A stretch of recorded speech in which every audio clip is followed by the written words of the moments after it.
अबू तालिब के किस्से ने हकीकत खोल कर रख दी। अबू तालिब के किस्से ने हकीकत खोल कर रख दी। न हो आंखें तो घर की रोशनी से कुछ नहीं होता।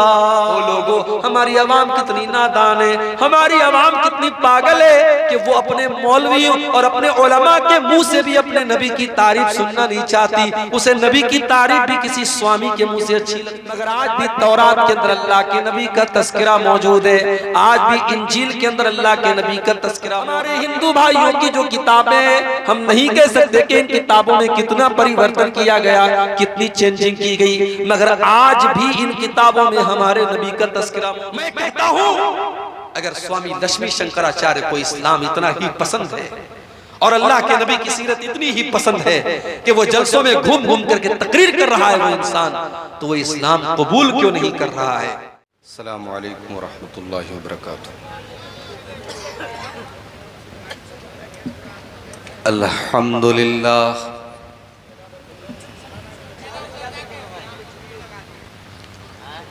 नहमदुहु व नस्तईनुहु व नस्तगफिरुहु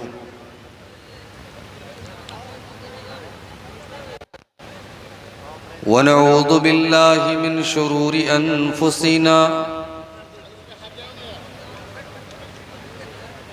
व मिन सय्यिआति अमालिना।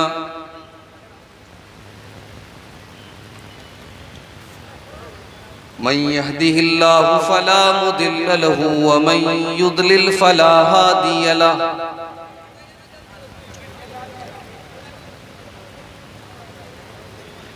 व अशहदु अल्ला इलाहा इल्लल्लाहु वहदहु ला शरीक लहु व अशहदु अन्न मुहम्मदन अब्दुहु व रसूलुहु।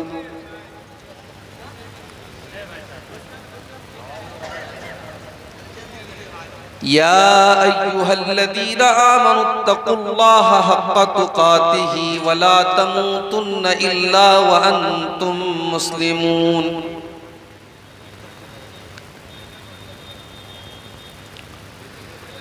या अय्युहन्नासुत्तक़ू रब्बकुमुल्लज़ी ख़लक़कुम मिन नफ़्सिन वाहिदा वख़लक़ मिन्हा ज़ौजहा वबत्त मिन्हुमा रिजालन कसीरन व निसाअ वत्तक़ुल्लाहा अल्लज़ी तसाअलून बिही वल अर्हाम इन्नल्लाहा काना अलैकुम रक़ीबा।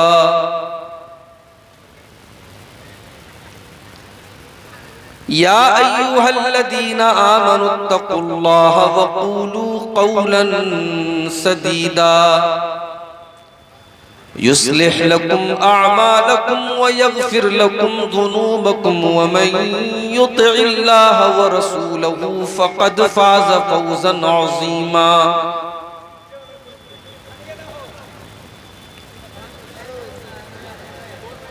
अम्मा बादु फ़इन्न ख़ैरल हदीथ किताबुल्लाह अम्मा बादु फ़इन्न ख़ैरल हदीथ किताबुल्लाह व ख़ैरल हदी हदी मुहम्मदिन सल्लल्लाहु अलैहि वसल्लम व शर्रल उमूरि मुहदतातुहा व कुल्ल मुहदततिन बिदअह व कुल्ल बिदअतिन ज़लालह व कुल्ल ज़लालतिन फिन्नार। अऊज़ु बिल्लाहि मिनश शैतानिर रजीम। बिस्मिल्लाहिर रहमानिर रहीम।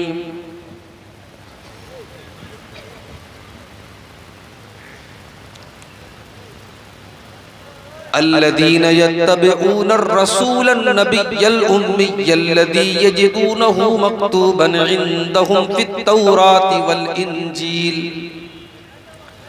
यअमुरुहुम बिल मारूफि व यनहाहुम अनिल मुनकरि व युहिल्लु लहुमुत तय्यिबाति व युहर्रिमु अलैहिमुल खबाइथ व यदउ अन्हुम इसरहुम वल अग़लाल अल्लती कानत अलैहिम फल्लदीना आमनू बिही वअज़्ज़रूहु वनसरूहु वत्तबउन-नूरल्लज़ी उन्ज़िला मअहू उलाइका हुमुल मुफ़्लिहून। सदर मोहतरम, उलमाए किराम, मोहतरम बुजुर्गों, नौजवान साथियों, पर्दा नशीन माँ और बहनों, प्यारे बच्चों, रात के तकरीबन 12:45 बज रहे हैं। सर्दियों का मौसम है। बहुत सारे लोग प्रोग्राम से जा भी चुके हैं, लेकिन बहुत सारे लोग अभी भी सर्दी के बावजूद जमे हुए हैं, बैठे हुए हैं। माएँ बहनें भी मौजूद हैं। जाहिर है सीमांचल के इलाकों में प्रोग्रामों की जो रिवायत रही है, फजर तक चलता है प्रोग्राम। आज का ये प्रोग्राम भी उसी सिलसिले का एक हिस्सा है और रात के 1 बजने के करीब हैं, फिर भी आप मौजूद हैं, ये बहुत बड़ी बात है। ये दिल में ईमान के जज्बे की दलील है, कुरान और सुन्नत से मोहब्बत की दलील है।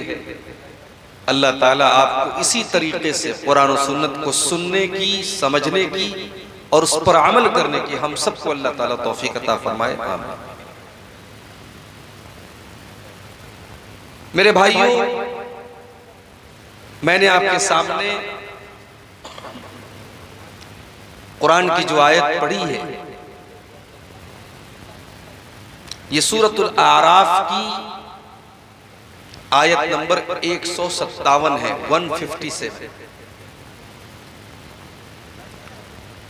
इस आयत में अल्लाह ताला ने अपने नबी की कुछ विशेषताएं बताई, कुछ खुसूसियात बताई। मैं चाहता हूं कि आज इस आयत के ऊपर पूरी तकरीर हो और इस आयत का मतलब मैं समझा करके मैं आपके सामने अपनी बात को खत्म करूं। अल्लज़ीना यत्तबिऊन अर्रसूलन नबिय्यल उम्मी। बड़े गौर से सुनिएगा, रात का वक्त है, मैं जान रहा हूं, हो सकता है आपकी आंखों में नींद भी हो, मगर आप गौर से सुनेंगे तो बड़ी पॉइंट की बातें इस आयत में आपको। अल्लज़ीना यत्तबिऊन अर्रसूलन नबिय्यल उम्मी, जो लोग मेरे नबी की पैरवी करते हैं, मेरे नबी की इत्तिबा करते हैं, मेरे नबी के रास्ते पर चलते हैं। कौन सा नबी? अल्लज़ीना यत्तबिऊन अर्रसूलन नबी, जो रसूल भी हैं और जो नबी भी हैं। What is the difference between Nabi and रसूल? नबी और रसूल के बीच में अंतर क्या है, फर्क क्या है? नबी किसको कहते हैं, रसूल किसको कहते हैं? मोटी मोटी बात आप ये समझिए, अल्लाह के जितने पैगंबर आए सब नबी थे, मगर सब रसूल नहीं थे। रसूल उसको कहते हैं जो अलग शरीयत लेकर के आया, नबी उसको कहते हैं जो पिछली शरीयत को फॉलो करे, उसकी अलग से शरीयत है। हमारे नबी अल्लाह के नबी भी हैं और रसूल भी हैं। अल्लाह ने आपको अपना आखिरी नबी भी बनाया और अल्लाह ने आपको आखिरी शरीयत भी देकर के उतारा। आप एक ऐसी शरीयत लेकर के आए जिसने पिछली तमाम शरीयतों को मनसूख कर दिया। हमारे नबी के आने के बाद अब मूसा अलैहिस्सलाम की शरीयत भी नहीं चलेगी, ईसा अलैहिस्सलाम की शरीयत भी नहीं चलेगी, इब्राहीम अलैहिस्सलाम की शरीयत भी नहीं चलेगी, किसी नबी की शरीयत नहीं चलेगी। हमारे नबी जो शरीयत लेकर के आए, ये लास्ट एंड फाइनल शरीयत है। इन्नद्दीन इंदल्लाहिल इस्लाम, अल्लाह तबारक व तआला के नजदीक अब अगर कोई दीन स्वीकार किया जाएगा, एक्सेप्ट किया जाएगा, कबूल किया जाएगा, तो इस्लाम ही कबूल किया जाएगा। वमन यब्तगी गैरल इस्लाम दीनन फलन युक़बल मिन्हु, इस्लाम को छोड़ करके कोई और दीन पर चलने वाला अल्लाह की बारगाह में कामयाब नहीं हो सकता। पिछली शरीयतों में बहुत सारी चीजें जायज थी जो हमारी शरीयत के अंदर जायज नहीं है। हजरत यूसुफ अलैहिस्सलाम के सामने उनके माँ बाप ने सजदा किया, उनके 11 भाइयों ने सजदा किया। उनकी शरीयत में सजदा ताजीम के तौर पर, सम्मान के तौर पर, रिस्पेक्ट के तौर पर जायज था। अल्लाह के आखिरी नबी की शरीयत में सजदा करना किसी को जायज नहीं, अल्लाह को छोड़कर। हमारी शरीयत में किसी को सजदा नहीं कर सकता। जितना भी सम्मान कर ले, रिस्पेक्ट कर ले, एहतराम कर ले, सजदा नहीं कर सकते, सर नहीं झुका सकते। वअन्नल मसाजिद लिल्लाहि फला तदउ मअल्लाहि अहदा, सजदा सिर्फ और सिर्फ अल्लाह के सामने किया जाएगा, अल्लाह की बारगाह में किया जाएगा। किसी और को सजदा करना हमारी शरीयत में जायज नहीं है। माँ का बहुत बड़ा दर्जा है, माँ का बहुत बड़ा मकाम है। हमारे गैर मुस्लिम भाइयों के यहाँ माँ के पैर छूते हैं। हमारी शरीयत ने माँ के पैर छूने की इजाजत नहीं दी। माँ की खिदमत करो, माँ की सेवा करो, माँ का ख्याल रखो, लेकिन माँ के आगे झुकने का और माँ के पैर छूने का इस्लाम के अंदर इजाजत नहीं दी गई। तो हमारे नबी भी हैं और रसूल भी हैं। आप जो शरीयत लेकर के आए हैं, इसने पिछली तमाम शरीयतों को मनसूख कर दिया, कैंसिल कर दिया। अब शरीयत चलेगी कयामत तक, तो आप ही की शरीयत चलेगी। उमर फारूक रज़ी अल्लाह तआला अन्हु तौरात का एक नुस्खा लेकर के अल्लाह के नबी के सामने पढ़ रहे हैं। दारमी के अल्फाज है, अल्लाह के नबी का चेहरा गुस्से से लाल हो रहा है। उमर फारूक की नजरें तो उस किताब की तरफ है, वो अल्लाह के नबी का चेहरा नहीं देख रहे हैं। अबू बकर सिद्दीक ने फरमाया, सकिलत का सवाकिल या उमर, ऐ उमर तुझे खोने वालियां खो दे, तुझे गुम करने वालियां गुम कर दे, क्या तू अल्लाह के नबी का चेहरा नहीं देख रहा है? जब हजरत उमर ने नजरें उठा करके अल्लाह के नबी का तमतमाता हुआ चेहरा देखा, फौरन उस तौरात के नुस्खे को जमीन पर फेंक दिया और कहने लगे, रदीतु बिल्लाहि रब्बा व बि मुहम्मदिन रसूला व बिल इस्लाम दीना। ऐ अल्लाह के नबी, मैं अल्लाह को अपना रब मानता हूँ, मैं इस्लाम को अपना दीन मानता हूँ और मैं मोहम्मद सल्लल्लाहु अलैहि वसल्लम को अल्लाह का रसूल मानता हूँ। अब जरा जुमला सुनो, अल्लाह के नबी ने क्या कहा। आपने फरमाया कि ऐ उमर, उस अल्लाह की कसम जिसके हाथ में मेरी जान है, लौ काना मूसा हय्यन, अगर आज मूसा अलैहिस्सलाम भी जिंदा हो जाएं, व अदरक नबुवती, और मेरी नबूवत का जमाना मूसा अलैहिस्सलाम भी पा जाएं, मा वसिअहु इल्ला इत्तिबाई, तो मूसा अलैहिस्सलाम को भी मेरी पैरवी करनी पड़ेगी, उनको भी मेरी शरीयत पर चलना पड़ेगा। मेरे दौर में अगर मूसा भी आ जाए तो मूसा की शरीयत नहीं चलेगी। ओ लोगों, जब मूसा की शरीयत मेरे नबी की शरीयत के अंदर नहीं चल सकती, तुमने अपने बुजुर्गों की शरीयत को क्यों चलाना शुरू कर दिया? तुमने अपने बड़ों की शरीयत को क्यों चलाना शुरू कर दिया? तुमने अपने इमामों की शरीयत को क्यों चलाना शुरू कर दिया? रब का कुरान पढ़ा जाए, नबी का फरमान पढ़ा जाए और उसके बाद कोई कहे कि मेरे इमाम ने ये कहा, मेरे बुजुर्गों ने ये कहा, मेरे बड़ों ने ये कहा, इससे बढ़ के शर्म की बात और इससे बढ़ के अफसोस की बात क्या होगी? तो मेरा नबी नबी भी है और रसूल भी है। अल्लज़ीना यत्तबिऊन अर्रसूल अन्नबिय्यल उम्मी, मेरा नबी नबी भी है और मेरा नबी रसूल भी है और मेरा नबी उम्मी भी है। उम्मी किसको कहते हैं? उम्मी बना है उम से, उम के माने माँ।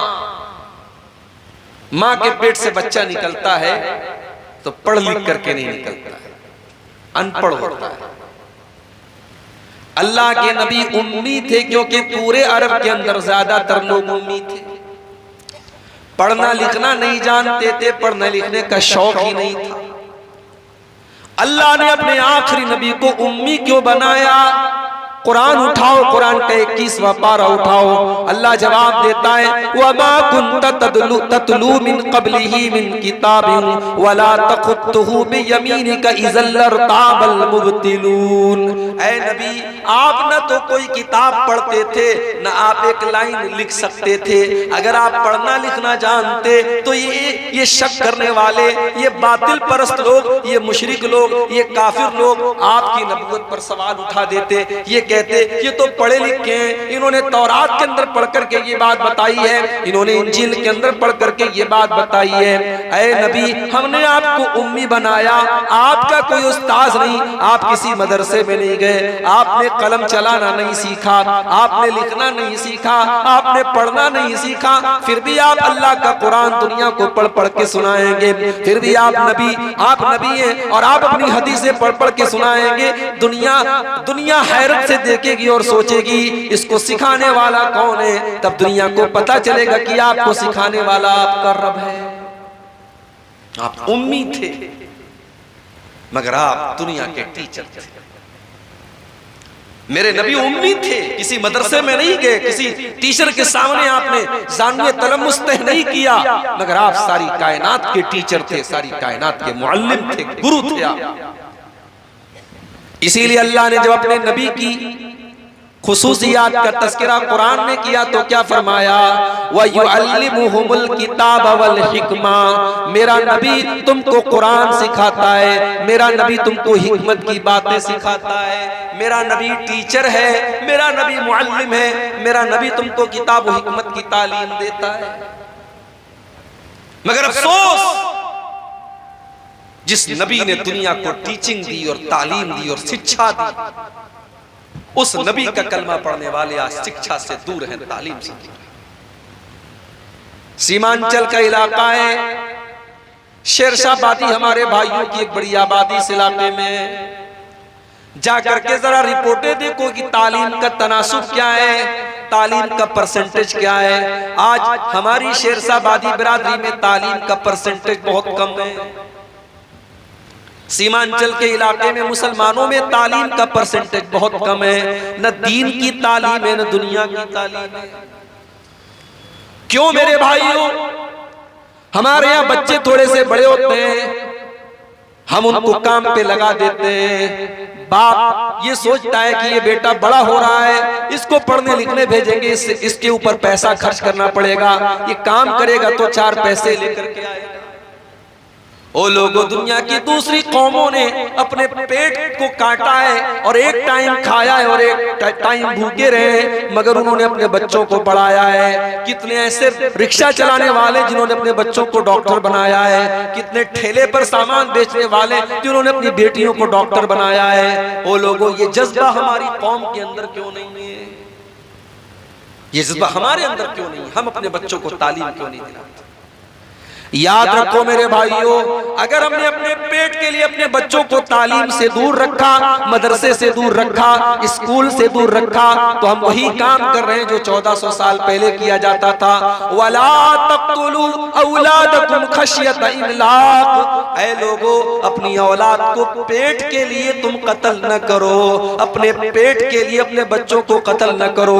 अपने बच्चों को तालीम से दूर करना, शिक्षा से दूर करना, मदरसे से दूर करना, स्कूल से दूर करना, ये भी उनको कत्ल करना है, ये भी उनकी हत्या करना है।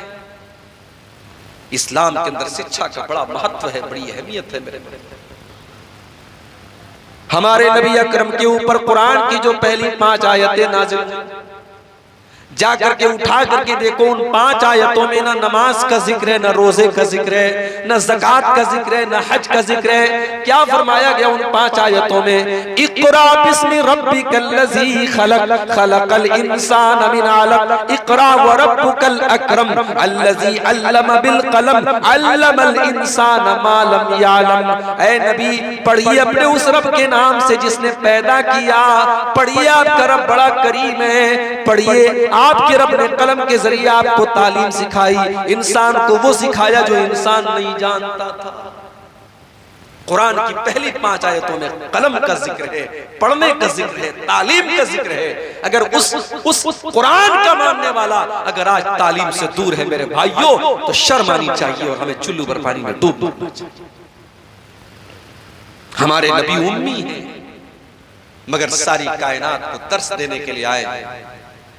हमारे नबी के टीचर कौन है? कुरान उठाओ, अल्लाह फरमाता है अल्लमहु शदीदुल क़ुवा ज़ू मिर्रतिन फस्तवा।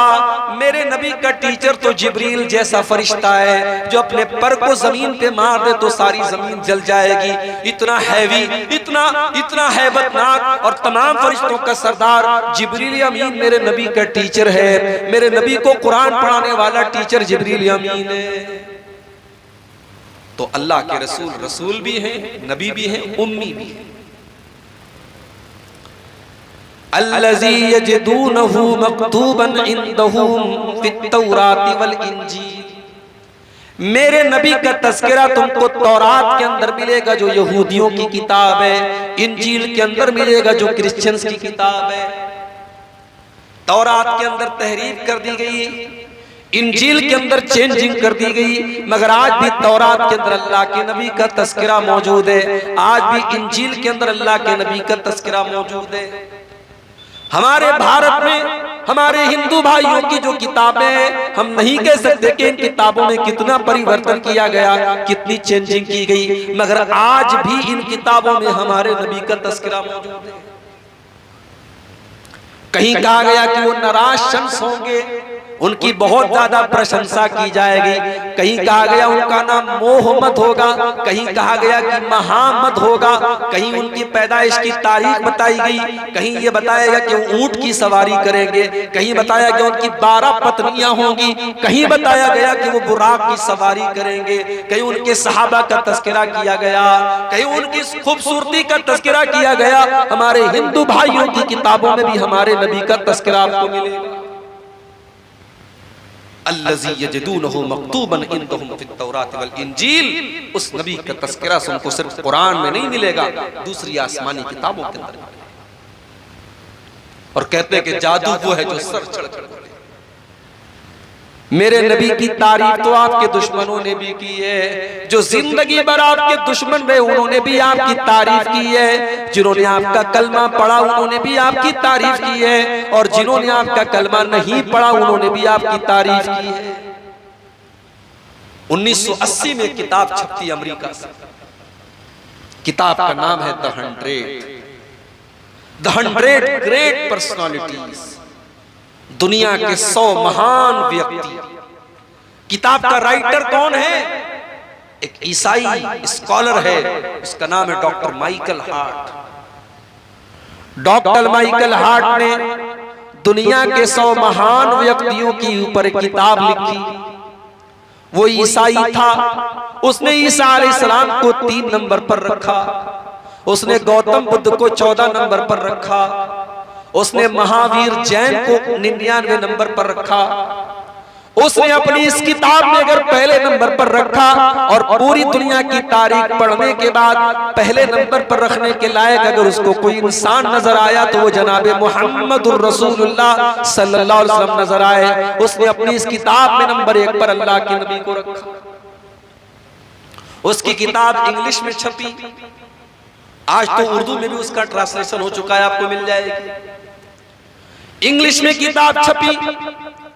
किताब जब छपी तो बवाल हो गया, प्रेस में पूछा गया, प्रेस वालों ने पूछा, डॉक्टर साहब आप तो क्रिश्चियन आदमी हैं, आप तो ईसाई आदमी हैं, आपने ईसा अलैहिस्सलाम को 4थे नंबर पर क्यों रखा, आपने मोहम्मद साहब को पहले नंबर पर क्यों रखा? डॉक्टर माइकल हार्ट ने जो जवाब दिया था वो आज भी उसकी किताब के मुकदमा के अंदर मौजूद है। उसने लिखा था, he was the only man in history who was the supremely successful on both the religious and secular levels। उसने कहा कि पूरी दुनिया की तारीख, पूरे दुनिया के इतिहास में, पूरे मानव इतिहास में मुझे अगर कोई ऐसी शख्सियत मिली जो मजहबी भी हो और सेकुलर भी हो, एक तरफ नमाज भी पढ़ रही हो, और एक तरफ 4-4 बेटियों के बाप का भी फर्ज निभा रही हो और 9-9 बीवियों के शौहर का भी फर्ज निभा रही हो, एक अच्छा बाप भी हो, एक अच्छा शौहर भी हो, एक अच्छा कमांडर भी हो, एक अच्छा पॉलिटिशियन भी हो, एक अच्छा इंसान भी हो, अगर मैंने ऐसी कोई शख्सियत देखी है तो सिर्फ और सिर्फ जनाब मोहम्मद रसूलुल्लाह सल्लल्लाहु अलैहि वसल्लम की देखी है। इसलिए मैं मजबूर हूं, मैंने नंबर 1 पर अगर रखा है तो अल्लाह के नबी को रखा है। ये मेरे नबी की शान है मेरे भाई। अल्लज़ी यजिदूनहु मक्तूबन इंदहुम फित-तौरात वल इंजील, मेरे नबी का तज़किरा तुमको तौरात के अंदर मिलेगा, तुमको इंजील के अंदर मिलेगा। बुखारी के अल्फाज हैं, अल्लाह के नबी का तौरात के अंदर तज़किरा कैसा था?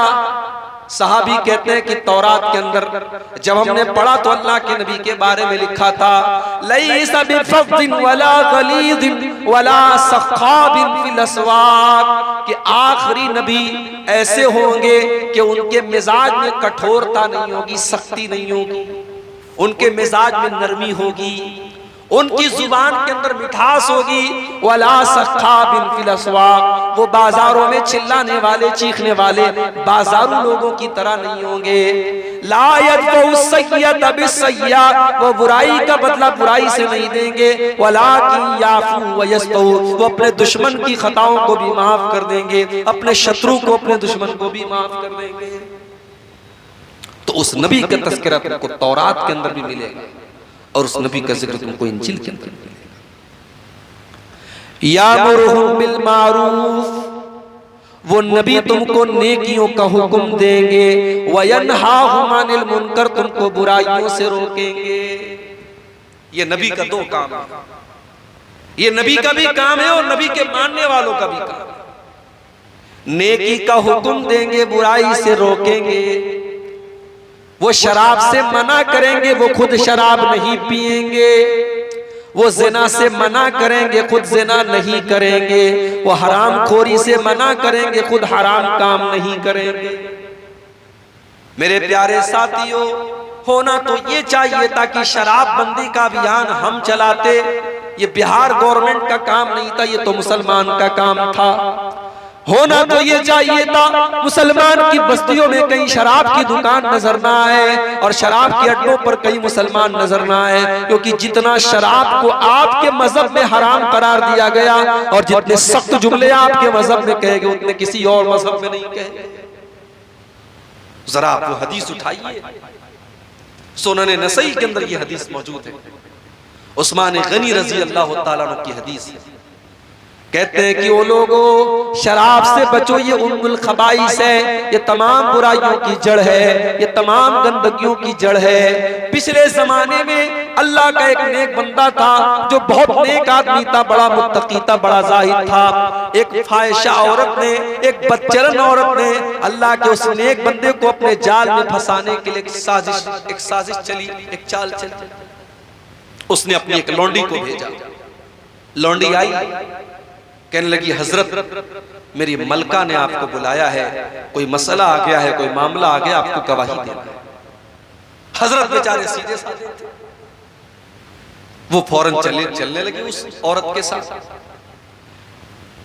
सुनन नसई की रिवायत है, अल्लाह का वो नेक बंदा जब उस लौंडी के साथ चलने लगा, जाने लगा, जब वो घर के अंदर दाखिल हुई, उसने घर के अंदर जाते ही दरवाजा बंद कर दिया और अंदर गई, एक और दरवाजा बंद कर लिया और अंदर गई, एक और दरवाजा बंद कर लिया।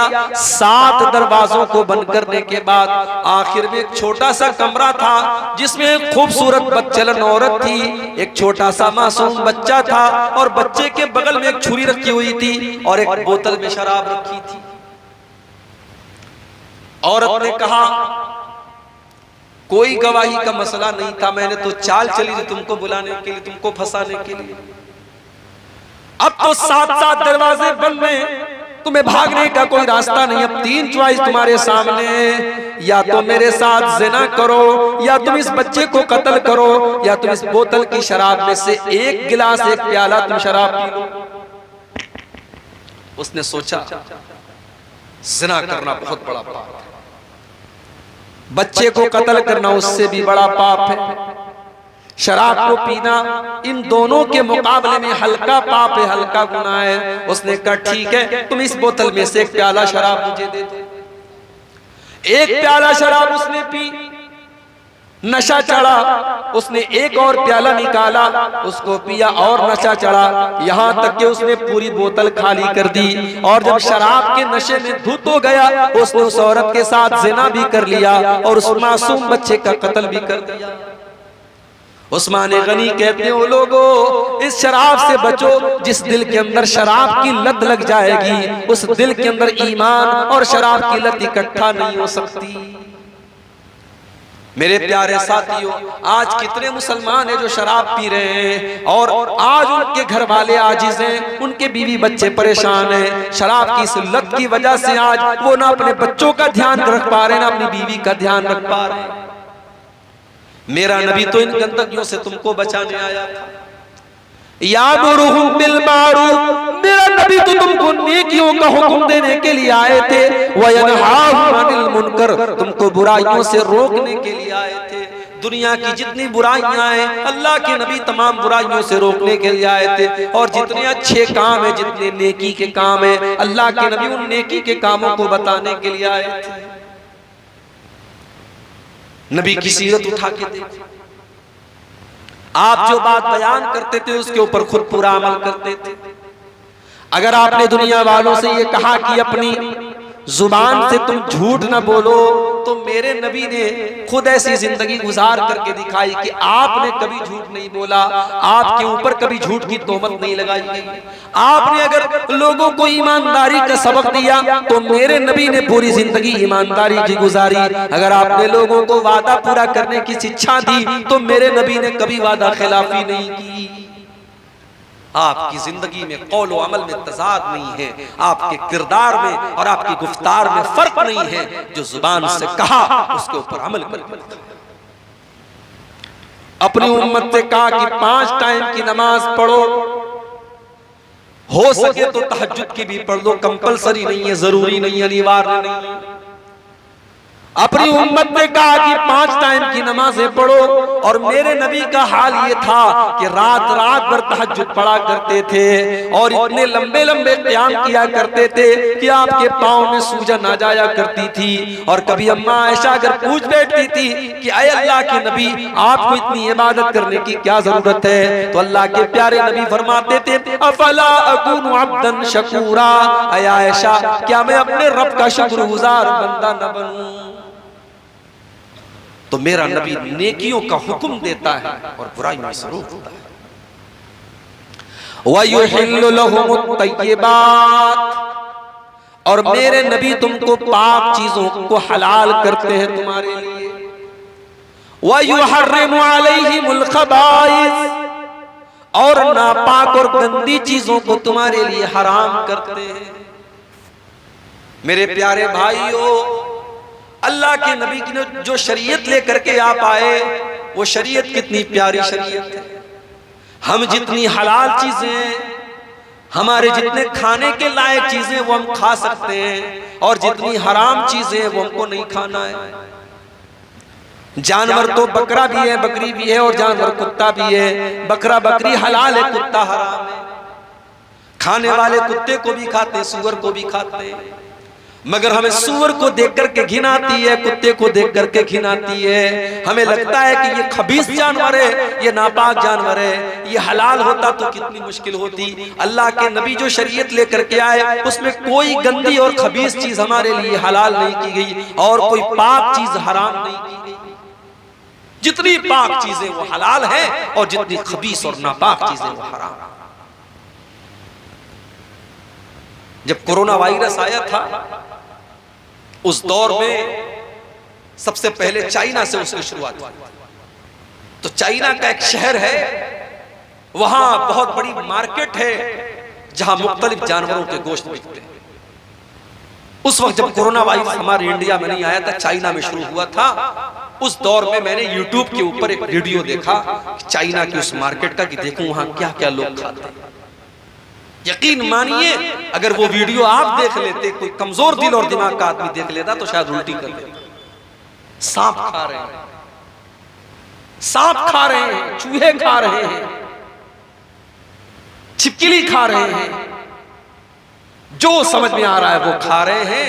वो मंजर देख करके तबीयत में इतनी घिन आई मेरे भाई, दिल ने अल्लाह का शुक्र अदा किया कि अल्लाह तूने कितना बेहतरीन मजहब हमको दिया, तूने कितना बेहतरीन दीन हमको दिया कि हम वही चीजें खाते हैं जो आसानी से हम खा सकते हैं, जो हमारे लिए पाक हैं, हलाल हैं, और हराम चीजों से तूने हमको दूर रखा। अल्लाह के नबी जो शरीयत लेकर के आए, उस शरीयत की ये विशेषता है, ये खासियत है, वयुहिल्लु लहुमुत तय्यिबात, हलाल चीजें, पाक चीजें तुम्हारे लिए हलाल की गई और गंदी और नापाक चीजें हराम की गई। लेकिन अब हलाल और हराम के बीच में एक नया मसला चला है, मकरूह का। सिगरेट क्या है? कुछ लोग कहते हैं मकरूह है। मकरूह है इस्लाम में। मकरूह किसको कहते हैं? मकरूह मुस्तहब का उल्टा है। मिसाल के तौर पे खड़े होकर के पेशाब करना मकरूह है। अगर कोई मजबूरी ना हो तो अच्छी चीज नहीं है, बैठ करके पेशाब कीजिए। हाँ, अगर कोई ऐसी जगह है कि वहां खड़े होकर के ही पेशाब करना है, बैठ करके करेंगे तो कपड़ा और गंदा होने का डर है, तो वहां जायज है। मस्जिद में दाखिल होने के टाइम दाहिना पांव अंदर डालना ये मुस्तहब है। मस्जिद से निकलने के टाइम बायां पांव पहले निकालना मुस्तहब है। अब इसी का उल्टा आप करें तो ये मकरूह है। मकरूह हराम और हलाल के बीच की कोई चीज नहीं है मेरे भाई। सिगरेट का मसला आया है, बीड़ी का मसला आया, तंबाकू का मसला आया, कुछ लोगों ने अपना उल्लू सीधा करने के लिए कह दिया मकरूह है। हमने कहा मकरूह कैसे हो गया? बोले कुरान में कहां लिखा है कि सिगरेट हराम है, हदीस में कहां लिखा है सिगरेट हराम है। मैंने कहा कुरान में नहीं लिखा है कि सिगरेट हराम है, मगर क्या कुरान में ये नहीं लिखा है वला तुल्कू बिअयदीकुम इलत तालुका, अपने आप को हलाकत में न डालो, आत्महत्या न करो, खुदकुशी न करो। सिगरेट पीने वाला अपने आप को भी हलाकत में डाल रहा है और जितने लोगों तक उसका धुआं पहुंच रहा है वो सबको कैंसर का और दमे का बीमारी में डाल रहा है। और सबसे बड़ी बात यह है, बीड़ी पीने वाला मस्जिद में जब आपके बगल में खड़ा होता है तो 3-4 आदमी के बाद भी अगर वो खड़ा होगा तो आपको बदबू आ जाएगी कि कोई सीढ़ी सिगरेट और बीड़ी पीने वाला आपके बगल में खड़ा है। जब अल्लाह के नबी ने ये फरमाया कि लहसुन और प्याज, कच्चा लहसुन और कच्ची प्याज खा करके कोई मस्जिद में ना आए क्योंकि फरिश्तों को उससे तकलीफ होती है।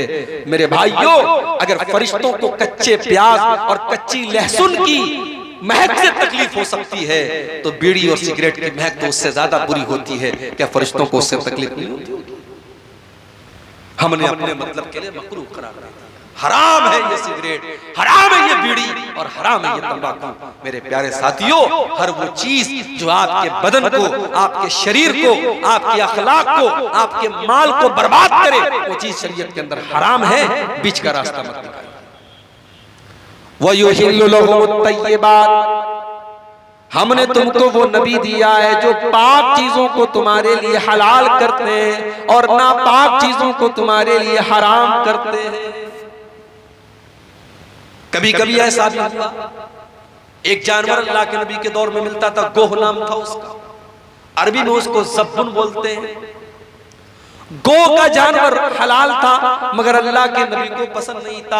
आपके सामने गो का गोश्त आया, आपने कहा कौन से जानवर का गोश्त है? बताया गया गो का गोश्त है। आपने कहा मैं नहीं खाता, मुझे पसंद नहीं है, तुम्हें खाना हो तुम खा लो। आपने जायज तो करार दिया मगर आपकी अपनी तबीयत को वो पसंद नहीं था, इसलिए शरीयत के मसले के हिसाब से गो का जानवर हलाल है, खा सकते हैं। तो शरीयत में तमाम पाकीज़ा चीजें हलाल हैं और तमाम पाकीज़ा चीजें हराम। और आगे बढ़िए, वयज़उ अन्हुम इस्रहुम वल्लग़लाल अल्लती कानत अलैहिम, और मेरे नबी ने उन बोझों को, उन रस्मों रिवाज के उन जंजीरों को तुमसे हटा दिया जो तुम्हारे ऊपर थी। बहुत सारी रस्मों रिवाज थी जिसको अल्लाह के नबी ने खत्म किया। मेरी प्यारी माओ बहनों, कितने कबीले अरब के अंदर ऐसे थे जिनके दरमियान अगर बेटी पैदा हो जाती थी तो वो उसको कलंक मानते थे। बेटी की परवरिश को वो बहुत बड़ा कलंक मानते थे। बेटी पैदा होने के बाद बेटी को अपने हाथों से वो जिंदा जमीन में गाड़ दिया करते थे, दफन कर दिया करते थे। ये रस्म भी उनके दरमियान पाई जाती थी। अल्लाह ने कुरान में नक्शा खींचा, व इज़ा बुशिरा अहदुहुम बिल उन्सा ज़ल्ल वजहुहु मुस्वद्दन व हुवा कज़ीम। जब उनके घर में बेटी की पैदाइश होती है तो बाप का चेहरा काला पड़ जाता है। यतवारा मिनल कौमि मिन सूइ मा बुशिरा बिही। बाप अपना चेहरा अपनी कौम से छुपाता है। अयुमसिकुहु अला हुनिन अम यदुस्सुहु फित तुराब। वो सोच में पड़ जाता है कि क्या करूं, अगर बेटी की परवरिश करता हूं तो समाज में जिल्लत और रुसवाई उठानी पड़ेगी, और दूसरा रास्ता ये है कि बेटे को जिंदा जमीन में गाड़ दूं। बेटियों को गाड़ दिया जाता है, ये अलग बात है। साइंस तरक्की कर गई, आज जमाना तरक्की कर गया, इंसान चांद पर पहुंच गया, मगर बेटियों को तो आज भी बोझ माना जाता है। आज भी कई हॉस्पिटल के बाहर किसी कूड़े के ढेर में ये बच्ची आपको नजर आ जाएगी, कहीं ये बच्चियां तवाइफ के अड्डों पर आपको नजर आ जाएंगी, कहीं इन बच्चियों को बाजारों में ले जाकर के बेचा जा रहा है, और कहीं तो ये माँ के पेट में ही मार दी जाती है, एबॉर्शन कर दिया जाता है। वो लोगों, कभी मौका मिले तो यूट्यूब के ऊपर एबॉर्शन का वीडियो देख लेना। वो लोग तो बहुत बेरहम थे, वो बेटियों को पैदा होने के बाद अपनी बेटियों को कत्ल करते थे। आज का इंसान तो इतना बेरहम हो चुका है कि वो तो माँ के पेट में ही बेटियों को कत्ल कर देता है। एबॉर्शन का वीडियो आप देखिए, उस मासूम बच्चे को जो माँ के पेट में है, और अल्ट्रासाउंड के जरिए सिर्फ इतना बता दिया गया कि आपको बेटी होने वाली है। बाप कहता है डॉक्टर से, माँ कहती है डॉक्टर से मुझे बेटी नहीं चाहिए, नहीं चाहिए मुझे ये बोझ, मेरे पास ऑलरेडी 3 बेटियां हैं, मुझे तो बेटा चाहिए था, मुझे एक और बोझ नहीं चाहिए। वो डॉक्टर से कहता है मैं इसे साफ करना चाहता हूँ, खत्म करना चाहता हूँ। डॉक्टर एबॉर्शन करता है। वो लोगों, एबॉर्शन के जरिए, उस दवा के जरिए वो मासूम बच्चा जो अभी पूरी तरीके से बना भी नहीं है माँ के पेट में, उस बच्चे के टुकड़े टुकड़े कर दिए जाते हैं, उसके हाथ पैर तोड़ दिए जाते हैं, उसके बदन की बोटी बोटी नोच करके उसको माँ के पेट में मार दिया जाता है। ये आज के दौर का पढ़ा लिखा इंसान कर रहा है, ये आज के दौर का मुहज्जब इंसान कर रहा है, ये आज के दौर का तरक्की याफ्ता इंसान कर रहा है। अरे हमसे अच्छे तो वो लोग थे, वो कम से कम अपनी बेटियों को पैदा तो होने देते थे, वो दुनिया की शक्ल देखने तो देते थे। हम तो इतने बेरहम हो गए, हमने माँ के पेट में ही बच्चियों को कत्ल कर डाला। हिसाब देना पड़ेगा। वइज़ल मौऊदतु सुइलत बिअय्यि ज़ंबिन कुतिलत। कल क़यामत के दिन उस मासूम बच्ची से पूछा जाएगा, तेरे माता पिता ने, तेरे माँ बाप ने तुझे किस जुर्म की सजा दी, क्यों तुझे कत्ल किया। नबी अकरम के पास एक सहाबी आते हैं, सही इब्न हिब्बान की सही रिवायत है। एक सहाबी आते हैं, आए अल्लाह के नबी, इस्लाम लाने के पहले मैंने बहुत सारे पाप किए, मैंने बहुत सारे गुनाह किए, मगर एक पाप मुझे अपना बार बार याद आता है। कौन सा पाप तुमने किया। आए अल्लाह के नबी, इन्ना ली कानत ली इब्नतन, मेरी एक बेटी थी, मैं उससे बहुत प्यार करता था, और मैं जैसे उसका नाम लेता था वो या अबती अब्बा जान कह करके दौड़ी दौड़ी मेरे पास आ जाती थी। कौम के लोग मुझे ताना मार रहे थे, तुम गलत कर रहे हो, तुम समाज के खिलाफ जा रहे हो, तुम बेटे की परवरिश कर रहे हो, तुम बेटे को पाल रहे हो। आए अल्लाह के नबी, मैं समाज के ताने सुन सुन करके तंग आ गया। एक दिन मैंने बेटी को बुलाया, हाँ ये बेटी ही तो है जो बाप के एक बार बुलाने पर दौड़ी दौड़ी चली जाती है, शादी के बाद भी अपने मायके में रहती है। माँ का फोन जाता है, तेरे अब्बू की तबीयत बड़ी खराब है। बेटी अपने ससुराल में अपने सारे काम धाम छोड़ करके अपने बीमार बाप को देखने आ जाती है। और वो बेटा जिसके पैदा होने पर बाप ने बड़ी मिठाइयां बांटी थी, वो बेटा अपने बाप को दम तोड़ते हुए देख करके भी अपने काम में लगा रहता है, उसे अपने बाप की हाल चाल लेने की फिक्र भी नहीं है। ओ लोगों, तुमने बेटियों के ऊपर बेटों को तरजीह दी है, तुमने बेटों को मुकद्दम किया है, लेकिन समाज की हकीकत ये कि बेटियां अपने माँ बाप से ज्यादा प्यार करती हैं। सहाबी कहते हैं अल्लाह के नबी, मैंने बेटी को आवाज दी, वो दौड़ी दौड़ी मेरे पास आई, मैंने उसका हाथ पकड़ा, घर के बाहर लेके गया, कुछ दूर गया, कुछ फासले पर गया, एक कुएं के पास पहुंचा और मैंने अपनी बेटी को उस कुएं के अंदर धक्का दे दिया। और जब मैंने अपनी बेटी को उस कुएं के अंदर धक्का दिया, आखिरी लफ्ज जो बेटी की जुबान से निकला वो कह रही थी या अबती है अब्बा जान। गोया कि वो मुझसे सवाल कर रही थी, अब्बा जान इस मासूम की खता क्या है, इस मासूम की गलती क्या है, किस जुर्म की सजा अपनी बेटी को दे रहे हो। है अल्लाह के नबी, आज भी अपनी उस बेटी का ये जुमला आज भी मेरे कान में गूंजता है। वो जब या अबती कह करके दुनिया से गई थी, वो आवाज आज भी मेरे कानों में गूंजती है।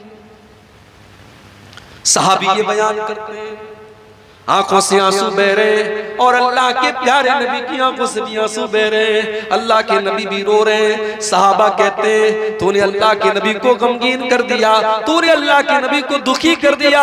अल्लाह के प्यारे नबी सल्लल्लाहु अलैहि वसल्लम फरमाते हैं नहीं कोई बात नहीं, इन्होंने तो अपने दिल की बात बयान की है, इनको बयान करने दो। फिर अल्लाह के प्यारे नबी अपने सहाबी से कहते हैं, ओ मेरे प्यारे सहाबी, इस्लाम लाने के बाद तुमने पिछले जितने गुनाह किए अल्लाह ने सारे के सारे गुनाहों को माफ कर दिया है। जब तुमने सच्ची तौबा कर ली, तुम इस्लाम ले आए, तो पिछले सारे पाप तुम्हारे माफ हो गए। मेरे नबी रस्म रिवाज को तोड़ने के लिए आए थे।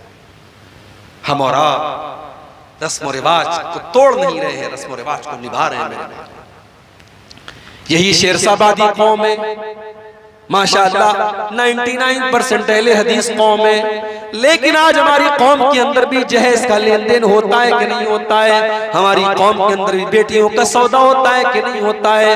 क्यों मेरे भाइयों, क्यों आपने गरीब बाप की बेटी को बोझ क्यों बना दिया? आज गरीब बाप अपनी बेटी की शादी करने के लिए बैंक से लोन ले रहा है, जिम्मेदार कौन है?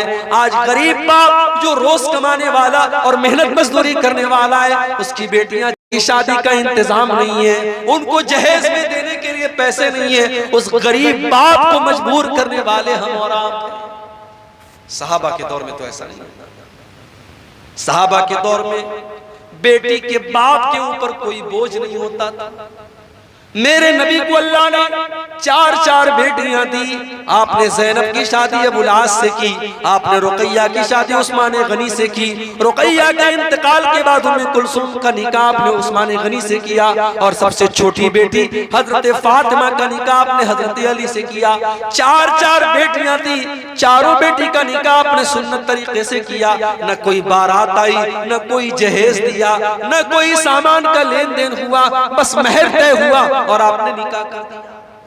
हाँ, जब हजरत फातिमा का निकाह किया तो चूंकि दामाद जो थे हजरत अली, वो भी अल्लाह की नबी के घर के अंदर रहते थे, वो एक तरफ से दामाद भी थे और एक तरफ से बेटे की हैसियत भी रखते थे, क्योंकि अबू तालिब के इंतकाल के बाद अल्लाह के नबी ही हजरत अली की परवरिश करते थे। तो हजरत अली के गार्जियन भी अल्लाह के नबी थे, तो एक तरफ आप ससुर भी थे और एक तरफ बाप भी थे। आपने ससुर की हैसियत से नहीं, आपने बाप की हैसियत से, हजरत अली की नई गिरस्ती थी, नया घर था, आपने घर बसाने के लिए जब अपनी बेटी की आप शादी करने लगे, आपने एक बिस्तर दिया, आपने एक तकिया दिया, आपने पानी का एक मशकेजा दिया, आपने ये जरूरत के चंद सामान दिए। अगर ये जहेज था तो अल्लाह के नबी ने अपनी बाकी 3 बेटियों को जहेज क्यों नहीं दिया? हम रस्म रिवाज को निभा रहे हैं, रस्म रिवाज को निभा रहे हैं, और नतीजा ये है मेरे भाइयों कि आज समाज की नजर में बेटी बहुत बड़ा बोझ बन चुकी है, और बेटी की परवरिश और बेटी की पैदाइश पर अच्छे लोगों की माथों पर, पेशानियों पर पल पल बेटियां बोझ नहीं है।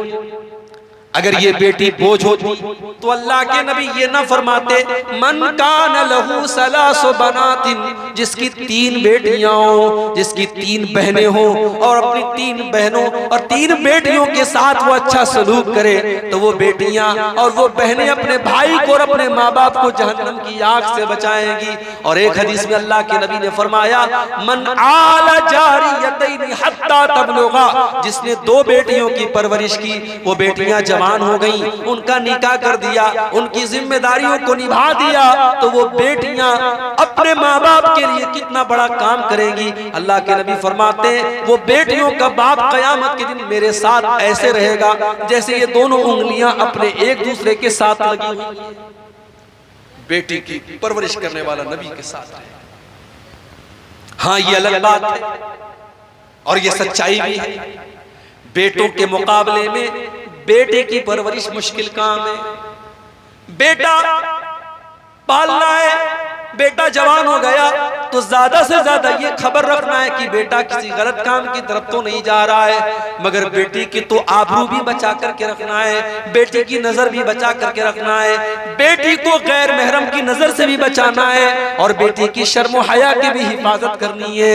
बेटी जवान जब तक नहीं हो जाती तब तक अलग फिक्र है और जवान हो जाती है तो अलग फिक्र है।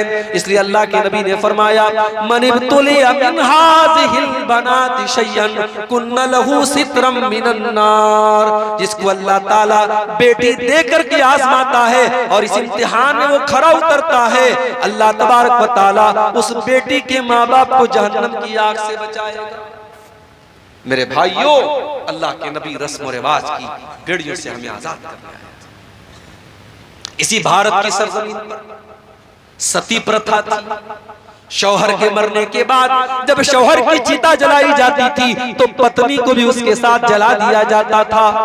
अरब की सरजमीन पर शौहर के मरने के बाद बीवी को 1 साल तक एक कमरे में बंद कर दिया जाता था। उसी में लैट्रिन करती थी, उसी में पेशाब करती थी, बाल बड़े बड़े हो जाते थे, जिस्म गंदा और महकने लगता था।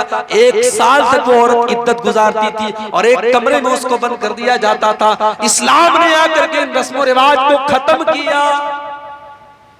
अल्लाह के नबी के दौर के पहले निकाह का भी कोई सिस्टम नहीं था। जैसे आज आफताब और श्रद्धा का मामला चला, लिव इन रिलेशनशिप, आज बड़े बड़े शहरों में लिव इन रिलेशनशिप भी चल रही है। लड़के और लड़की आपस में रह रहे हैं, निकाह भी नहीं है, शादी भी नहीं है, कोई ताल्लुक नहीं है, लेकिन मियाँ बीवी की तरह, शौहर की बीवी की तरह वो साथ में रह रहे हैं और भारत का कानून भी उनको इजाजत देता है। ओ लोगों, ये लिव इन रिलेशनशिप तो कुत्ते और कुतिया करते हैं, ये जानवर करते हैं। इंसान के दरमियान लिव इन रिलेशनशिप नहीं चलती। इंसान तो निकाह करता है। मेरे नबी तो निकाह का पैगाम लेकर के आए। मेरे नबी की शरीयत में लिव इन रिलेशनशिप की कोई गुंजाइश नहीं है। आपने निकाह का हुक्म दिया है और आपने यहां तक फरमाया लम तुरा लिल मुतहाब्बैन मिस्लुन निकाह, निकाह के जैसी 2 लोगों के दरमियान मोहब्बत पैदा करने वाली कोई चीज नहीं है। जो मोहब्बत निकाह के जरिए पैदा होती है वो मोहब्बत दुनिया में कहीं पैदा नहीं हो सकती, क्योंकि ये सच्ची मोहब्बत होती है। ये किसी होटल में, किसी पार्क में, किसी रेस्टोरेंट में पैदा नहीं होती। ये अल्लाह के कलाम की बुनियाद पर जो निकाह के जरिए जो मोहब्बत पैदा होती है, अटूट मोहब्बत होती है, सच्ची मोहब्बत होती है। इस्लाम ने निकाह का, तो अल्लाह के नबी दुनिया में रस्म और रिवाज की जंजीरों से हमें आजाद करने के लिए आए। इतनी खुसूसियात बयान करने के बाद अल्लाह ने फरमाया कि ऐ मुसलमानों, इतना प्यारा नबी हमने तुमको दिया, अब उस नबी के ऊपर तुम्हें 4 काम करना है। 4 काम कर लो, तुम कामयाब हो जाओगे। फल्लज़ीना आमनू बिही, पहला काम तो ये करना है कि उस नबी के ऊपर तुम्हें ईमान लाना है। अगर कोई ला इलाहा इल्लल्लाह पढ़ता है लेकिन मुहम्मदुर रसूलुल्लाह नहीं पढ़ता है तो वो जन्नत में नहीं जा सकता। इसलिए कि अल्लाह के नबी के ऊपर ईमान लाना जरूरी है। अबू तालिब अबू तालिब नबी का साथ भी दे रहे थे, नबी का सपोर्ट भी कर रहे थे, लेकिन वो नबी के ऊपर ईमान नहीं लाए। जब अबू तालिब का आखिरी टाइम आया, जब उनके इंतकाल का आखिरी टाइम आया, अल्लाह के नबी अपने चचा के पास जाते हैं और बुखारी के अल्फाज है, आप कहते हैं या अम्मी कुल ला इलाहा इल्लल्लाह, ऐ चचा जान ला इलाहा इल्लल्लाह पढ़ लीजिए, कलमा पढ़ लीजिए, मुझे अल्लाह का नबी मान लीजिए, मैं वादा करता हूं कि इस कलमे के जरिए आप अल्लाह ताला क्या जहन्नम की आग से बच जाएंगे। चचा के दरमियान चचा के मुंह से कलमा निकलवाना चाहते थे अल्लाह के, मगर वहां पे दो गुरु घंटाल बैठे थे, एक अबू जहल बैठा था, एक अब्दुल्लाह इब्न अबी उमैया बैठा था। ये दो बुरे लोग बैठे थे, ये दो काफिर लोग बैठे थे। इन लोगों ने अबू तालिब को बाप दादा का नाम दे सुना करके गुमराह किया। इन्होंने कहा अतरगबु अन मिल्लत अब्दुल मुत्तलिब, ऐ अबू तालिब खबरदार, क्या तुम अपने बाप दादा का तरीका छोड़ दोगे? क्या तुम अपने बाप दादा के मजहब को छोड़ दोगे? पता ये चला कि कभी कभी बुरे लोगों की सोहबत इंसान को सच्चाई की तरफ जाने नहीं देती। इसीलिए अल्लाह के नबी फरमाते हैं अल मरु अला दीन खलीलिही फलयंजुर अहदुकुम मन युखालिल, इंसान अपने दोस्त के दीन पर होता है, लिहाजा किससे दोस्ती कर रहे हो ये तुम गौर कर लिया करो। आपकी लड़की कॉलेज में जाती है, उसकी सहेलियां कैसी है जरा पता लगा लो। कहीं ऐसा तो नहीं कि कोई बदचलन लड़की उसकी सहेली है, कोई बदकार लड़की उसकी सहेली है। जब ऐसी लड़की के साथ आपकी बेटी उठेगी, बैठेगी और पढ़ेगी, तो हो सकता है कि उसका रंग आपकी बेटी के ऊपर भी उतर जाए। आपका बेटा किन लोगों के साथ उठता बैठता है, आप किन लोगों के साथ उठते बैठते हैं, अपनी कंपनी और अपनी संगत को संवारना सुधार। अबू तालिब ने कलमा नहीं पढ़ा। ये दो गुरु घंटाल जो बैठे थे, इन्होंने बाप दादा का नाम लेकर के बहकाना शुरू किया। और बुखारी के अल्फाज हैं, आखिरी लफ्ज जो अबू तालिब की जुबान से निकला वो क्या निकला? अला मिल्लति अब्दुल मुत्तलिब, मैं अब्दुल मुत्तलिब के मजहब पर दुनिया से जा रहा हूँ। कलमा नहीं पढ़ पाए। अल्लाह के नबी कहते हैं मेरे चचा अबू तालिब भी जहन्नम में जाएंगे, उन्होंने मेरा साथ दिया था, उनको हल्का अजाब दिया जाएगा, उनको जहन्नम में आग की जूती पहनाई जाएगी जो पैर में पहनी जाएगी और दिमाग उससे खोलेगा। ये सबसे हल्का अजाब होगा जो अबू तालिब को दिया जाएगा। अबू तालिब के किस्से ने हकीकत खोल कर रख दी, अबू तालिब के किस्से ने हकीकत खोल कर रख दी, न हो आंखें तो घर की रोशनी से कुछ नहीं होता। अल्लाह के नबी के चचा है मगर नबी के ऊपर ईमान नहीं लाए, तो पहली जो शर्त है वो ईमान है। हमारे यूपी के अंदर एक जगह है फतेहपुर, इलाहाबाद और कानपुर के बीच में एक जगह है फतेहपुर। वहां के बहुत बड़े स्वामी जी हैं, स्वामी जी का नाम है स्वामी लक्ष्मी शंकराचार्य। बड़े बड़े जलसों में उनको बुलाया जाता है, फ्लाइट का टिकट दे करके, हजारों लाखों की रकम दे करके मुसलमान उनको जलसों में बुलाते हैं। स्वामी जी जलसे में आते हैं, बड़ी अच्छी तकरीर करते हैं, अल्लाह के नबी की तारीफ करते हैं। मुसलमान बेचारा खुश हो जाता है, अरे ये तो स्वामी जी हैं, ये तो पंडित जी हैं, माथे पर टीका लगाए हुए हैं और ये इस्लाम की तारीफ कर रहे हैं, हमारे नबी की तारीफ कर रहे हैं। स्वामी जी तकरीर करके तारीफ बटोर करके और फ्लाइट के टिकट को लेकर के चले जाते हैं, लंबा चौड़ा पैसा लेकर के चले जाते हैं। ओ लोगों, हमारी आवाम कितनी नादान है, हमारी आवाम कितनी पागल है कि वो अपने मौलवियों और अपने उलमा के मुंह से भी अपने नबी की तारीफ सुनना नहीं चाहती। उसे नबी की तारीफ किसी स्वामी के मुंह से अच्छी लगती। मैं कहता हूं अगर स्वामी लक्ष्मी शंकराचार्य को इस्लाम इतना ही पसंद है और अल्लाह के नबी की सीरत इतनी ही पसंद है कि वो जलसों में घूम घूम करके तकरीर कर रहा है वो इंसान, तो वो इस्लाम कबूल क्यों नहीं कर रहा है?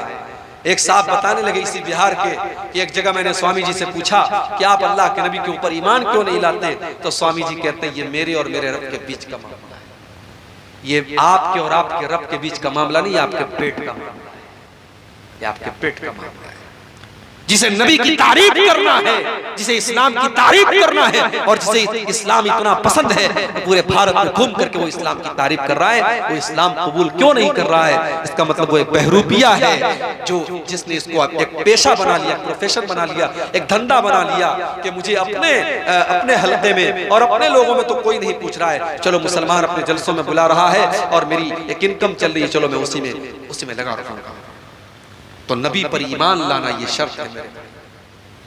फल्लज़ीना आमनू बिही, जो लोग नबी के ऊपर ईमान लाए, वअज़्ज़रूहु, और जिन्होंने नबी का एहतराम किया, नबी का सम्मान किया। नबी का सम्मान भी आपको करना है। बहुत सारे लोग कहते हैं कि साहब नबी हमारे जैसे थे। हमारे बहुत सारे दूसरे भाई कहते हैं कि ये अहले हदीस लोग नबी को अपने जैसा बोलते हैं। सुन लो, जो नबी को अपने जैसा मानता वो अहले हदीस नहीं। अल्लाह की कसम नबी हमारे जैसे नहीं थे। नबी इंसान थे मगर हमारे जैसे नहीं थे। हम जब सो जाते हैं हमारी आंखें भी सो जाती हैं, हमारा दिल भी सो जाता है। अल्लाह के नबी फरमाते जब मैं सोता हूँ तनामु ऐनैया वला यनामु क़ल्बी, मेरी आंखें सोती हैं मगर मेरा दिल नहीं सोता। दिल नहीं सोता है, आंखें सोती हैं। अल्लाह के नबी नमाज पढ़ा रहे हैं, साहबा से कहते अपनी सफे सीधी कर लो। फ़इन्नी अनज़ुरु मिन वराई, मैं अपने पीछे भी देखता हूँ, पीछे भी देखता हूँ। अल्लाह के नबी सहाबा से कहते हैं मैं गुस्से में भी कोई ऐसी बात नहीं कहता हूं जो हक के खिलाफ हो। आपके पसीने से खुशबू आया करती थी, आपके ऊपर आपकी मुट्ठी में कंकर कलमा पड़ने लगता था और पेड़ और पौधे आपको सलाम करने लगते थे। आपका सीना चाक करके आपके दिल को ज़मज़म से धोया गया, आपको मेराज के ऊपर लेके जाया गया। आप हमारे जैसे नहीं थे मेरे भाइयों, आप इंसान जरूर थे मगर अल्लाह ताला ने बहुत सारी विशेषताओं से और बहुत सारी खुसूसियात से आपको नवाजा था। लिहाजा जो लोग ये कहते हैं कि नबी हमारे जैसे थे वो अपनी गलतफहमी दूर कर लें। अल्लाह के नबी मकाम और मर्तबे और दर्जे में और खुसूसियात में हमसे बहुत अलग थे।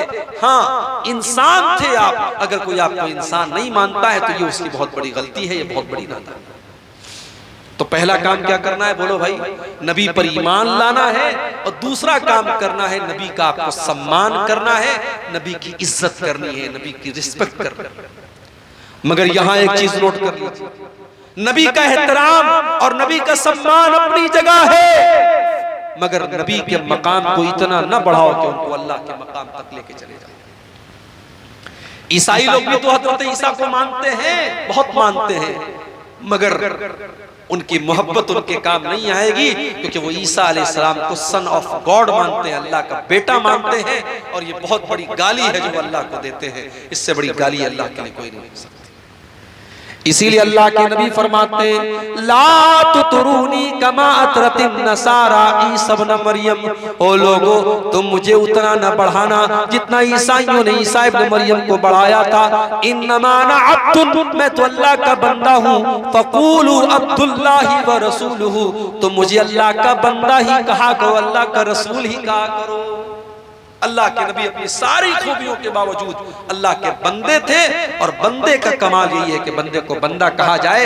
अगर कोई अल्लाह के मकाम तक अल्लाह के नबी को पहुंचाने की कोशिश करता है तो ये बहुत बड़ा गुनाह है और आपकी शान में गुलू है। तो दो चीजें मैंने बयान कर दी, दो चीजें और बयान करके बात खत्म करता हूं।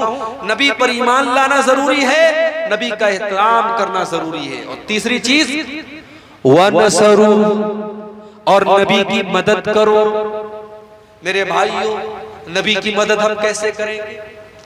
हमारी माँ को कोई बुरा भला कह दे हमें गुस्सा आता है, हमारे बाप को कोई गाली दे दे हम लड़ने लगते हैं। हमारे नबी भी तो हमारे चहेते हैं। अगर हमारे नबी का कोई कार्टून बनाता है, कोई हमारे नबी की तौहीन करता है, कोई हमारे नबी के बारे में गलत जुबान इस्तेमाल करता है, उसके ऊपर भी हमें गुस्सा आना चाहिए। उसके खिलाफ भी हम कानून के दायरे में रह करके कार्रवाई करें और हम कोशिश करें कि नबी की तौहीन करने वाला अपने अंजाम तक पहुंचे। नबी की मदद करें। और एक बात और याद रखें, नबी की मदद में नबी के दीन की मदद भी शामिल है। ये बड़े बड़े मदरसे, ये दीनी इदारे ये भी तो नबी के मिशन को आगे बढ़ा रहे हैं। यहाँ से पढ़ने वाले बच्चे जो तैयार हो रहे हैं, ये दीन की दावत फैला रहे हैं, ये इस्लाम की खिदमत कर रहे हैं। यहाँ से पढ़ने वाली बच्चियां जो आलिमा हो रही हैं, वो दीन की खिदमत कर रही हैं। इन मदरसों की, इन मस्जिदों की, इन दावती इदारों की मदद करना भी नबी की मदद करना है। मगर हमने क्या किया? हमने यही किया कि हमने समाज का सबसे हकीर तबका बना दिया अपने उलमा। ये उलमा जो नबी के वारिस है, ये उलमा जो अल्लाह के नबी के दीन को हम तक पहुंचाते हैं, हमने 5-6 हजार की मामूली तनख्वाहें दे करके अपने उलमा को जलील तरीन बना दिया। एक सड़क पर झाड़ू देने वाले भंगी की तनख्वाह भी आज मस्जिद के इमाम से ज्यादा है। और मस्जिद का इमाम बेचारा कभी अगर सजदा लंबा कर दे, किरत लंबी कर दे, तो सारे लोग एतराज करने के लिए तैयार हो जाते हैं। सारे लोग एतराज करने के लिए तैयार हो जाते हैं। मौलवी साहब आज आपका सजदा बड़ा लंबा हो गया, मौलवी साहब आज आपने इशा की नमाज बड़ी लंबी पढ़ा दी। मौलवी को मशवरा देने वाले बहुत होते हैं। मेरे भाइयों, ये नबी के वारिस हैं, इनका एहतराम करो, इनका सम्मान करो, इनकी मदद करो। 5-6 हजार में आपकी फैमिली नहीं चल सकती। क्या उस मौलवी के परिवार का हक नहीं है वो अच्छा खाएं, अच्छा पहने? आपका शौक है, आपके बीवी बच्चों का शौक है, क्या उस मौलवी के बच्चों का शौक नहीं है? जिस दौर में आप 10,000 रुपये महीने से कम में एक नॉर्मल जिंदगी नहीं गुजार सकते, उस दौर में 5-6 हजार में मौलवी का घर कैसे चलेगा? आप तो फट से कह देते हैं मौलवी के पैसे में अल्लाह बरकत देता है, लेकिन उसमें बरकत कहां से आएगी? वो 5-6 हजार में अपना घर कहां से चलाएगा? इसी कटिहार में 3 परियां में प्रोग्राम था, मैंने तकरीर में बात उठाई थी, बहुत वायरल भी हुई थी। मैंने कहा था कि आज मस्जिदों में और मदरसों में मौलवियों के इमामों के लिए हमें ऐसे कमरों का इंतजाम भी करना चाहिए जहां फैमिली के साथ रह सके। यानी सोचो, हमें और आपको अपनी फैमिली के साथ रहने का हक है, हमें और आपको अपने बच्चों के साथ रहने का हक है। मौलवी बेचारा जीते जी उसकी बीवी बेवा बनकर के जिंदगी गुजारे, उसके बच्चे यतीम बनकर के जिंदगी गुजारे, ये कहां का इंसाफ है? हमने मुंबई में देखा, इसी बिहार और झारखंड के लोग वहां मस्जिद में इमाम है, बेचारे फैमिली बिहार में है, फैमिली किशनगंज में है, अररिया में है, पूर्णिया में है, 6 महीने पर एक बार आते हैं। बच्चे बाप का चेहरा 6 महीने एक बार देखते हैं, बीवी शौहर का चेहरा 6 महीने में एक बार देखती है। कि ये अफसोस की बात नहीं? हमें अपने मौलवियों के लिए, अपने इम्मा के लिए, अपने असातिज़ा के लिए फैमिली क्वार्टर का इंतजाम करना चाहिए। जो हक हमारा है वो इन उलमा का भी है। अल्लाह ने कहा अपने नबी की मदद करो, नबी की मदद में नबी के दीन की मदद भी शामिल है, नबी के मिशन की मदद भी शामिल है, नबी के वारिसों की मदद भी शामिल है। तो पहला काम क्या करना है? नबी पर ईमान लाना है। दूसरा काम नबी का सम्मान करना है। तीसरा काम नबी की मदद करनी है। और चौथा काम क्या करना है? नबी अकरम जो रोशनी लेकर के आए, जो नूर लेकर के आए, जो कुरान और हदीस लेकर के आए, उसकी इत्तिबा करना है, उसकी पैरवी करना है, उसको फॉलो करना है। जलसा कर लिया लेकिन आपने दीन को फॉलो कितना किया? आपकी जिंदगी में कुरान और हदीस पर अमल कितना है? आप बात बात में झूठ बोल रहे हैं, आपके घर में बेपर्दगी है, आपके घर में लोग बेनमाजी हैं, आपके घर में हराम की कमाई आ रही है। इसका मतलब कि आपने नबी से मोहब्बत का दावा तो है आपका, मगर आपने नबी की शरीयत की पैरवी नहीं की, आपने किताब और सुन्नत की पैरवी नहीं की। अल्लाह ने फरमाया जो नबी के ऊपर नाजिल होने वाली शरीयत की इत्तिबा करता है, जो ये 4 काम कर लेता है, अल्लाह फरमा रहा है फउलाइका हुमुल मुफलिहून, वही लोग कामयाब होने वाले हैं। तो कामयाब अगर होना है मेरे भाइयों, ये 4 चीजें आप अपना लो। हमें अपने नबी पर ईमान रखना है, हमें अपने नबी का एहतराम करना है, हमें अपने नबी की मदद करनी है और हमें अपने नबी की पैरवी करनी है। ये 4 चीजें कामयाबी की जमानत है। अल्लाह से दुआ है रब्बुल आलमीन हम सबको इन 4 चीजों पर अमल करने की तौफीक अता फरमाए। अल्लाह हमें अपने नबी से सच्ची मोहब्बत की तौफीक अता फरमाए। अल्लाह जब तक हमें दुनिया में जिंदा रखे, इस्लाम पर जिंदा रखे और हम सबका खात्मा ईमान पर हो। आमीन व आखिर दावाना अल्हम्दुलिल्लाहि रब्बिल आलमीन। वस्सलामु अलैकुम।